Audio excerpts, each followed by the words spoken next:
India alliance संविधान की रक्षा कर रहे हैं।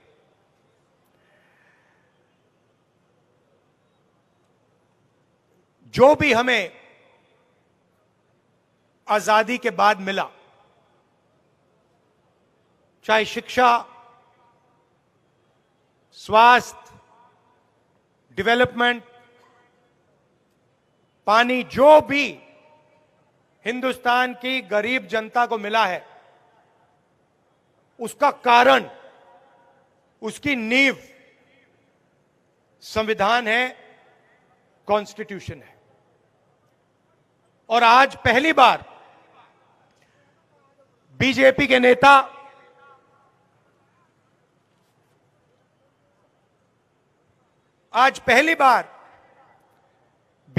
नेता खुलकर कह रहे हैं कि अगर हम चुनाव जीते तो हम इस संविधान को, कॉन्स्टिट्यूशन को बदल देंगे, फाड़ के फेंक देंगे, खत्म कर देंगे। भाई और बहनों,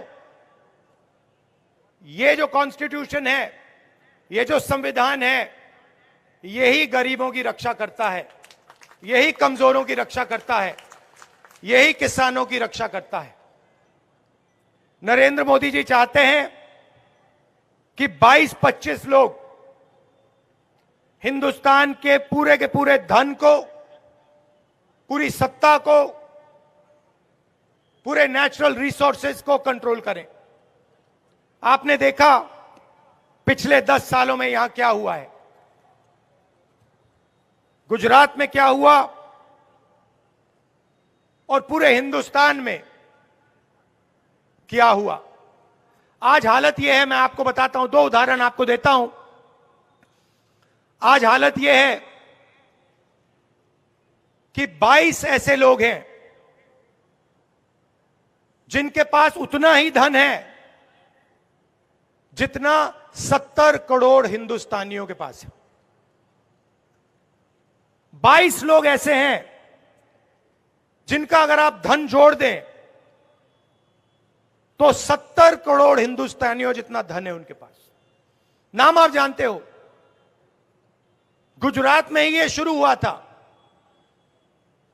अदानी, अंबानी, ये नाम है। 20-25 लोग हैं। किसानों का नरेंद्र मोदी जी ने कर्जा माफ नहीं किया,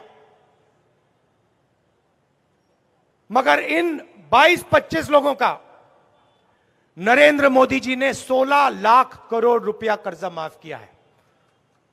अब आप ताली बजा रहे हो, मगर यहां पे 90% लोगों को यह नहीं पता होगा कि 16 लाख करोड़ कितना होता है। आम आदमी को मालूम ही नहीं। अगर आपने अदानी से कहा देखो भैया 16 लाख करोड़ कितना होता है, 2 मिनट में बता देगा। मगर इतना बड़ा नंबर है कि जो किसान होता है, मजदूर होता है, छोटा व्यापार करता है, उसको यह नंबर समझ ही नहीं आता। मैं आपको समझा देता हूं। हमने किसानों का कर्जा माफ किया था, आपको याद होगा, यूपीए की सरकार थी। अगर आप 25 बार हिंदुस्तान के किसानों का कर्जा माफ करो, मतलब 25 साल के लिए हर साल माफ करो, तब 16 लाख करोड़ रुपए बनता है।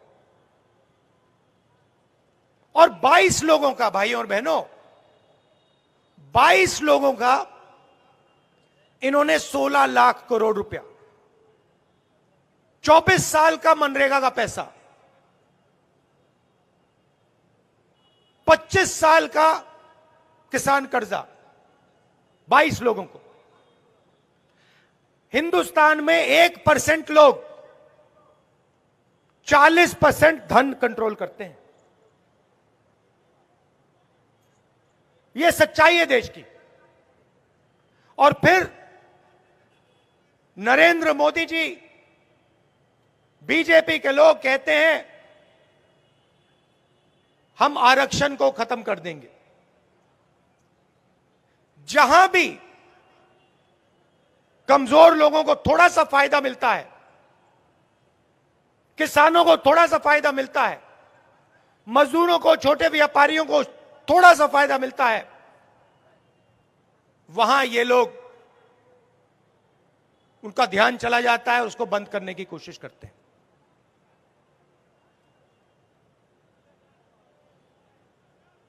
कभी कहते हैं, इनके लोग कहते हैं कि हम आरक्षण खत्म कर देंगे, और फिर बयान आते हैं नहीं, हम आरक्षण के खिलाफ नहीं हैं।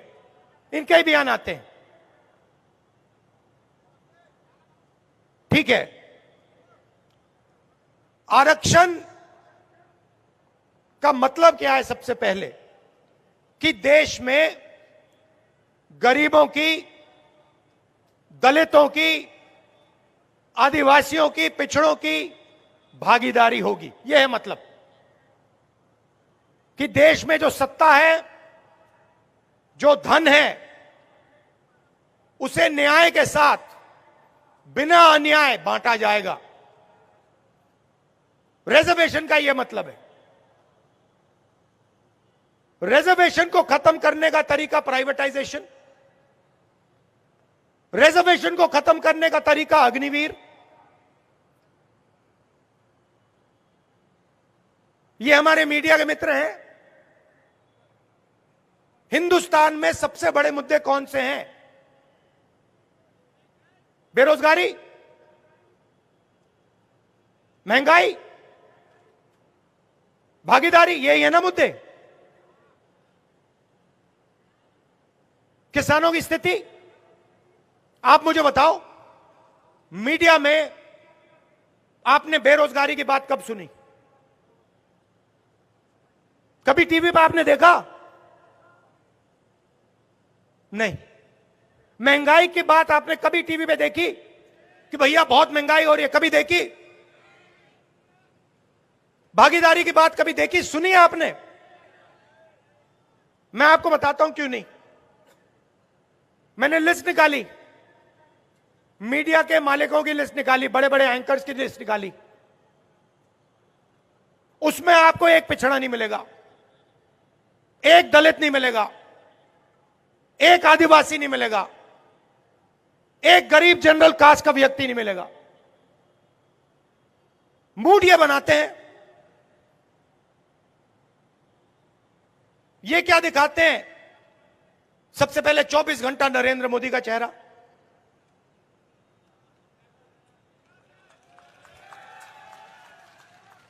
आप देख लो,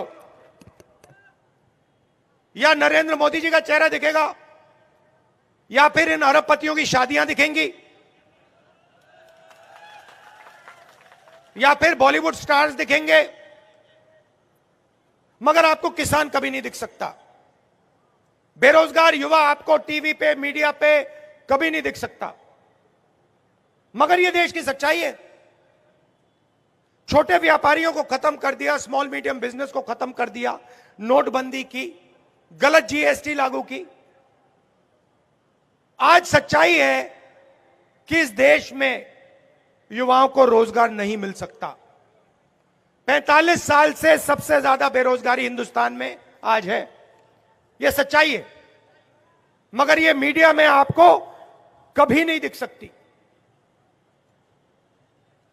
ठीक है, तो मीडिया में आपकी भागीदारी नहीं है तो कहां है? आपकी आबादी 90% है, 15% देश में दलित हैं, कम से कम 50% पिछड़ा वर्ग है, 8% आदिवासी हैं,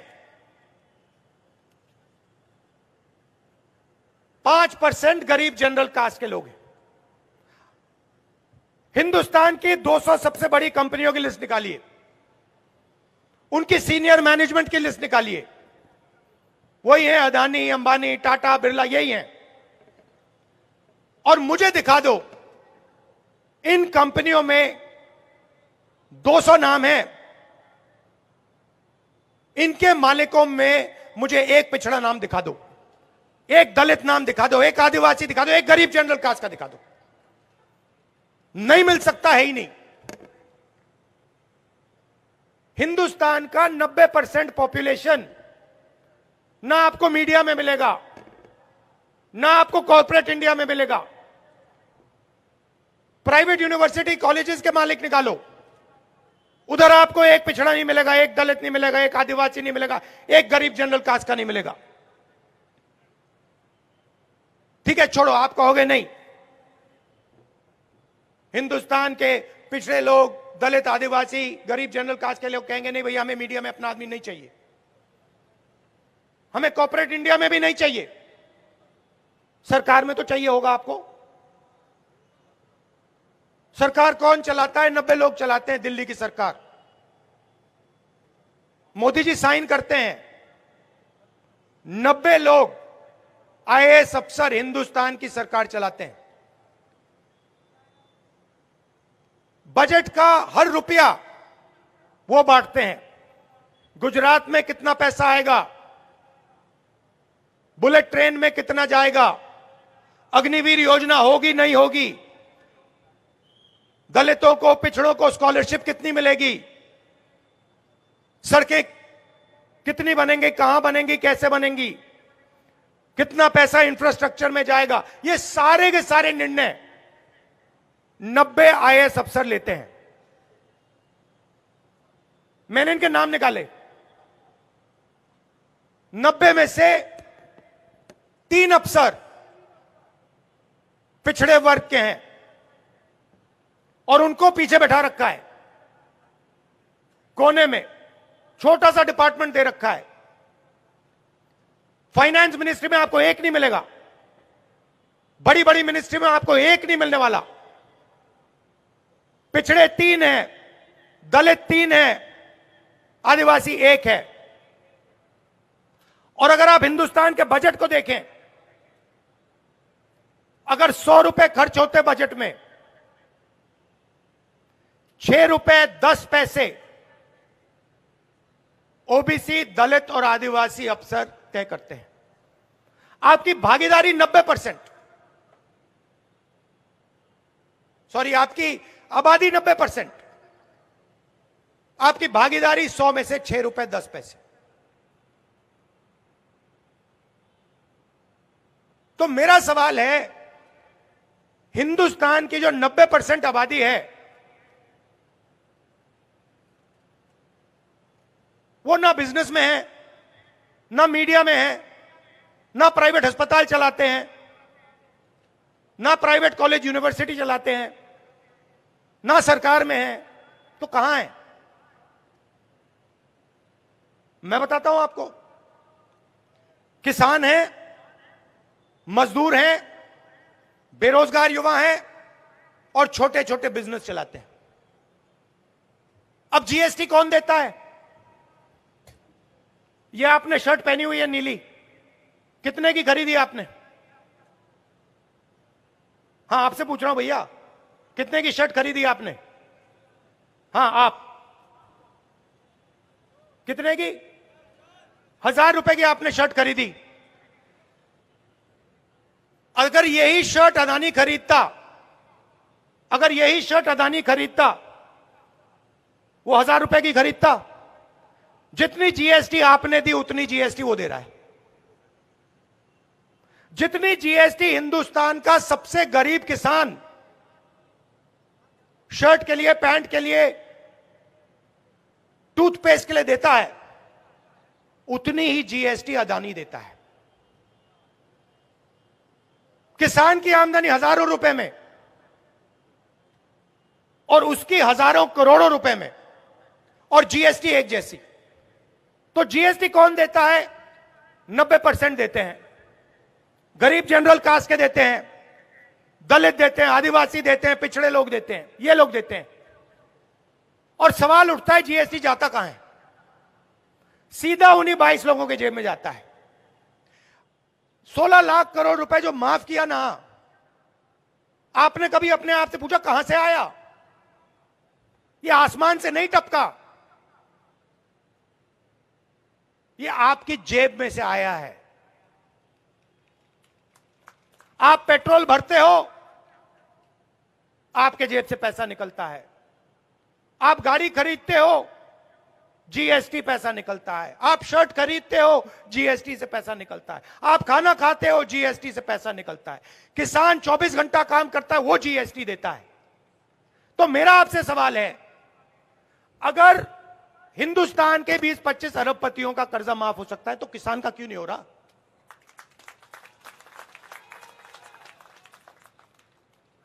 अगर अदानी जी को देश का पूरा इंफ्रास्ट्रक्चर पकड़ाया जा सकता है, जमीन दी जा सकती है, जल, जंगल, airport, port, solar power, wind power, सारा का सारा उनको दिया जा सकता है, तो किसान को, मजदूर को, बेरोजगार युवा को क्यों नहीं दिया जा सकता? उसमें ऐसा क्या है जो हमारे किसानों में नहीं है? उसमें क्या है जो हमारे मजदूरों में नहीं है? एक ही चीज है भाइयों और बहनों, नरेंद्र मोदी जी से दोस्ती है। बस वही एक चीज है। और ऐसा है कि लॉटरी खुल गई है। जो भी दिल में आता है, एनडीटीवी अच्छा लगा, उठा के ले गए।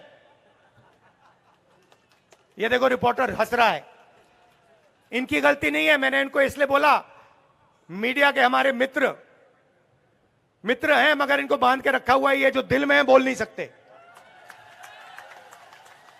नहीं तो इनको निकाल दिया जाएगा, फिर मतलब सैलरी नहीं मिलेगी, प्रॉब्लम हो जाएगी। देखो सिर हिला रहे हैं ये लोग, कह रहे हैं हाँ जी सही बोल रहा है। और जहां भी देखो दो हिंदुस्तान बन रहे हैं। आपने राम मंदिर का इनॉग्रेशन देखा, धूमधाम से हुआ। उधर आपने एक गरीब किसान को देखा? आपको एक मजदूर दिखा? राष्ट्रपति आदिवासी हैं, पार्लियामेंट का उद्घाटन होता है, राम मंदिर का उद्घाटन होता है, वो हेड ऑफ स्टेट है, मतलब प्रोटोकॉल में सबसे ऊंची हैं, उनको जाने तक नहीं दिया। शर्म की बात है, अंदर जाने तक नहीं दिया राष्ट्रपति को। क्यों? क्योंकि वो आदिवासी हैं। तो पूरा ड्रामा चल रहा है, उधर बॉलीवुड के लोग नाच रहे हैं, नरेंद्र मोदी जी का 24 घंटा भाषण चल रहा है, और अदानी जी के पैसे बन रहे हैं। तो सवाल उठता है कि कांग्रेस पार्टी का रिस्पांस क्या है? आप कहोगे राहुल गांधी ने बात तो समझा दी, मगर अब क्या?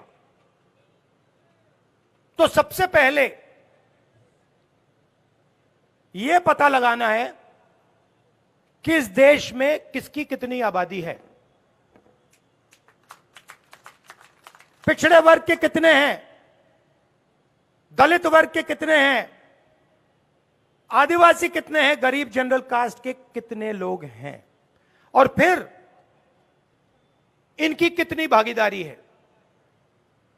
फाइनेंशियल और हिंदुस्तान की संस्थाओं का, इंस्टीट्यूशंस का सर्वे, मीडिया में कितने हैं, सरकार में कितने हैं, प्राइवेट कॉलेजेस, यूनिवर्सिटीज में कितने हैं, कहां कहां है और इनकी कितनी भागीदारी है।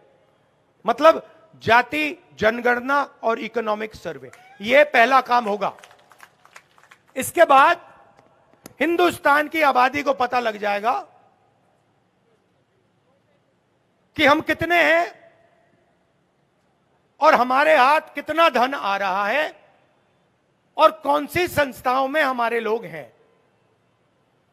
ये जो मैंने आपको 50% बात बोली पिछड़ों की, ये अंदाजा है, ये एक्चुअली किसी को मालूम नहीं है, ये अंदाजा है। जाति जनगणना के बाद दूध का दूध, पानी का पानी हो जाएगा, सबको पता लग जाएगा। पहला काम यह है।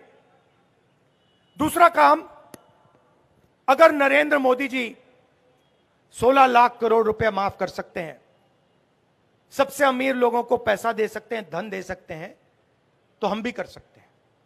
हम वो अरबपति बनाते हैं, 22-25 अरबपति बनाए, हम करोड़ों लाखपति बनाने जा रहे हैं। मैं कह रहा हूं जितना पैसा उन्होंने अदानी जैसे लोगों को दिया है, उतना ही पैसा हम हिंदुस्तान के गरीब किसानों को, मजदूरों को, व्यापारियों को, छोटे व्यापारियों को हम देने जा रहे हैं। कैसे करेंगे मैं आपको बताने आया हूं। आप जानते हो कि 21वीं सदी में महिला और पुरुष दोनों काम करते हैं, मजदूरी करते हैं, जॉब करते हैं। सही बात? सही बात? यस। बाहर जो काम करते हैं 8 घंटा 10 घंटा, महिला और पुरुष दोनों करते हैं, उनके लिए उनको पैसा मिलता है, सैलरी मिलती है, कॉम्पनसेशन मिलता है। मगर सच्चाई है, और शायद ये पुरुषों को अच्छी ना लगे बात, सच्चाई ये है कि अगर आप 8 घंटा काम करते हो, 10 घंटा काम करते हो, तो हिंदुस्तान की महिलाएं 16 घंटे 18 घंटा काम करती हैं। और जो घर में काम करती हैं, खाना पकाती हैं, देश के भविष्य की देखभाल करती हैं, बच्चों की देखभाल करती हैं, उस 8-10 घंटे काम के लिए उनको 1 रुपया नहीं मिलता है और कभी नहीं मिला है। देखा, ये जो पुरुष हैं इन्होंने ताली इतनी जोरों से नहीं बजाई, इसको जोर से बजाइए, ये सच्चाई है, इसको छुपाया नहीं जा सकता है, ये हर घर जानता है। तो हम महालक्ष्मी योजना ला रहे हैं। अब ये महालक्ष्मी योजना क्या है मैं बता रहा हूं। हिंदुस्तान के सबसे गरीब परिवारों की लिस्ट बनेगी, करोड़ों नाम होंगे उसमें। उस लिस्ट में से हर परिवार में से एक महिला का नाम चुना जाएगा और उस महिला के बैंक अकाउंट में हिंदुस्तान की सरकार हर साल 1 लाख रुपए अंदर डाल देगी। हर महीने 1 तारीख को करोड़ों लोग जागेंगे, बैंक अकाउंट में 8,500 रुपए महीने के खटाखट खटाखट खटाखट खटाखट खटाखट आएंगे। ये किसान के परिवार होंगे, मजदूरों के परिवार होंगे, छोटे व्यापारियों के परिवार होंगे, बेरोजगार युवा होंगे। इन परिवारों में पैसा महिला के बैंक अकाउंट में जाएगा क्योंकि वो दुगना काम करती है। यह बात नहीं होगी कि आपको पैसा नहीं मिलेगा। मैं जानता हूं अंत में पैसा आपको भी मिलेगा, आप किसी ना किसी तरीके से निकाल लोगे, मगर उनके बैंक अकाउंट में पैसा जाएगा। तो यह है पहला तरीका करोड़ों लाखपति बनाने का। और ये जो पैसा है ये उस दिन तक बैंक अकाउंट में जाएगा जब तक वो परिवार गरीबी रेखा से नहीं निकलेगा। ये टेम्पररी 1 महीने का काम नहीं है, ये उस दिन तक चलेगा जिस दिन तक वो परिवार गरीबी रेखा से बाहर नहीं निकलेगा। पहला काम। दूसरा काम, अदानी जी के जो बेटे हैं, जॉब मार्केट में जाने से पहले उनको टेम्पररी जॉब मिलती है, 6 महीने की, 1 साल की। वो अदानी कंपनी में जॉब करते हैं, उनकी ट्रेनिंग होती है, बैंक अकाउंट में पैसा आता है, जॉब करना सीखते हैं और फिर उसके बाद में परमानेंट उनको जॉब दी जाती है, बिजनेस में उनको जगह दी जाती है। यह मौका हिंदुस्तान के बेरोजगार युवाओं को नहीं मिलता। किसान का बेटा, मजदूर का बेटा अप्रेंटिसशिप का सपना, पहली साल की नौकरी का सपना नहीं देख सकता है। तो हमारी दूसरी योजना जिसको हमने नाम दिया है पहली नौकरी पक्की। जैसे मनरेगा में अधिकार देते थे रोजगार का अधिकार, वैसे ही यह अधिकार हिंदुस्तान के हर ग्रेजुएट को, कॉलेज यूनिवर्सिटी ग्रेजुएट को और डिप्लोमा होल्डर को मिलेगा। कोई भी बेरोजगार युवा सरकार से 1 साल की अप्रेंटिसशिप मांग सकेगा और सरकार को गारंटी करके उसको 1 साल की नौकरी देनी ही पड़ेगी। नौकरी कहां होगी? प्राइवेट सेक्टर में होगी, पब्लिक सेक्टर में होगी, सरकारी अस्पतालों में होगी, सरकारी ऑफिसेज में होगी, सरकारी कॉलेजेस यूनिवर्सिटीज में होगी। और करोड़ों युवाओं को साल का 1 लाख रुपया, महीने का 8,500 रुपया और 1 साल की टॉप ऑफ लाइन ट्रेनिंग मिलेगी। और उसके बाद हिंदुस्तान को एक ट्रेंड वर्कफोर्स इस योजना के माध्यम से मिलेगी। तो एक प्रकार से जॉब मार्केट में अंदर जाने का यह तरीका है। जो दीवार नरेंद्र मोदी जी ने बना रखी है, उस दीवार को तोड़ने का तरीका हमारा पहले नौकरी पक्की स्कीम है। अब किसान कहेंगे, देखिए राहुल जी, आपने महिलाओं का कर दिया काम, बेरोजगार युवाओं को, बच्चों की आपने देखभाल कर दी, हमारा क्या होगा? तो मैं आपको बताता हूं। सबसे पहले हिंदुस्तान के किसानों का कर्जा माफ होगा और जो आप मांग रहे हो, जिस चीज के लिए आप हिंदुस्तान के किसान लड़ रहे हैं, कानूनी MSP, minimum support price, Hindustan के किसानों के लिए हम लीगल गारंटी देके कर रहे हैं। मजदूर कहेंगे, भैया किसानों का काम कर दिया, हमारा क्या होगा? आजकल मनरेगा 250 रुपए मिलते हैं, मनरेगा में हम 400 रुपए मजदूरों को देंगे। आंगनवाड़ी और आशा बहनें जो हैं, उनकी आमदनी हम दुगनी करने जा रहे हैं। तो ये करेक्शन करने की जरूरत है। जो नरेंद्र मोदी जी ने पिछले 10 साल किया, चुने हुए लोगों को फायदा पहुंचाया, मदद करी, पूरा धन उन्हीं लोगों को दे दिया। इसको करेक्ट करने के लिए कांग्रेस पार्टी और इंडिया गठबंधन हिंदुस्तान के गरीब लोगों को सीधा बैंक अकाउंट में पैसा देने जा रही है। 2-3 चीज मैं आपसे और कहना चाहता हूं। देखिए, हिंदुस्तान का युवा जब सेना में जाता है, देशभक्ति की भावना से जाता है, बॉर्डर पे खड़ा होता है, देश की रक्षा करता है और जान भी देने के लिए तैयार होता है।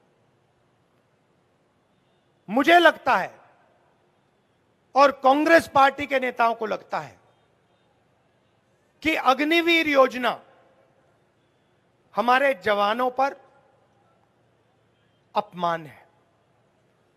इसीलिए हमने निर्णय ले लिया है कि 2 तरीके के शहीद नहीं होंगे, एक ही शहीद होगा। सबको शहीद का दर्जा मिलेगा, सबको पेंशन मिलेगी, सबको कैंटीन मिलेगी, सबकी रक्षा होगी। जो गारंटी हिंदुस्तान की सेना सैनिकों को देती है, प्रोटेक्शन की जो गारंटी देती है, वो मिलनी चाहिए। इसलिए अग्निवीर स्कीम को हम रद्द कर देंगे, फाड़ के फेंक देंगे इसको। इसकी कोई जरूरत नहीं है। आर्मी ने यह स्कीम नहीं मांगी, यह स्कीम नरेंद्र मोदी जी के ऑफिस से आई है, पीएम ऑफिस से आई है और यह स्कीम से देश का नुकसान हो रहा है, इसलिए स्कीम को हम रद्द कर देंगे। आखिरी बात, अगर देश में रोजगार पैदा करना है तो 2-3 चीजें करनी होंगी। सबसे पहले, जो हमारे छोटे व्यापारी हैं, स्मॉल और मीडियम बिजनेस हैं, छोटी फैक्ट्रियां चलाते हैं, टेक्सटाइल का बिजनेस करते हैं, डायमंड हीरे का बिजनेस करते हैं, इनकी रक्षा करनी होगी और बैंक के दरवाजे इनके लिए खोलने होंगे। आजकल अदानी जी को बैंक लोन मिल जाता है, मगर जो छोटा बिजनेस चलाता है, एंटरप्रेन्योर होता है, उसको बैंक लोन नहीं मिल सकता। तो बैंक के दरवाजे हम इन लोगों के लिए खोल देंगे। और दूसरी बात, ये जो जीएसटी है, ये गलत जीएसटी है। 5 अलग अलग टैक्स, किसानों पर टैक्स, इतना ऊंचा टैक्स, इसकी कोई जरूरत नहीं है। जीएसटी को हम बदलेंगे, मैन्युफैक्चरिंग बेसिस पे जीएसटी बनेगी, एक जीएसटी होगी, कम से कम टैक्स होगा, सिंपल जीएसटी होगी, इसमें कोई भ्रष्टाचार नहीं होगा। नई जीएसटी हम लागू करके आपको दिलवा देंगे। यह मैं आपसे कहना चाह रहा था। दिल से मैं आपका धन्यवाद करता हूं। और एक आखिरी बात, यहां जो भावनगर के जो महाराजा थे, उन्होंने जो देश के लिए किया, अपना राज जो उन्होंने देश को समर्पित किया, उनकी हम याद करते हैं और उनकी धन्यवाद करते हैं और उनका सम्मान करते हैं। बहुत बहुत धन्यवाद। नमस्कार। जय हिंद।